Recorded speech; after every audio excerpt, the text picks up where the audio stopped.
साल 2019 और था वर्ल्ड कप सेमीफाइनल, पूरे देश की आंखें टीवी पे, न्यूजीलैंड वाज राइवल।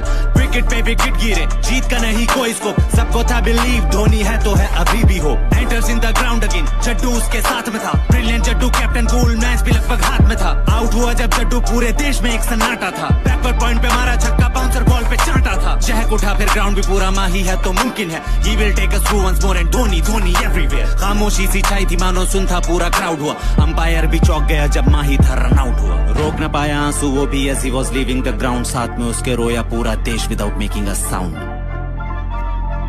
किसे पता था नीली जर्सी में धोनी को हम आखिरी बार देख रहे। 15 अगस्त 2020 जादूगर हम सबको छोड़ के चले।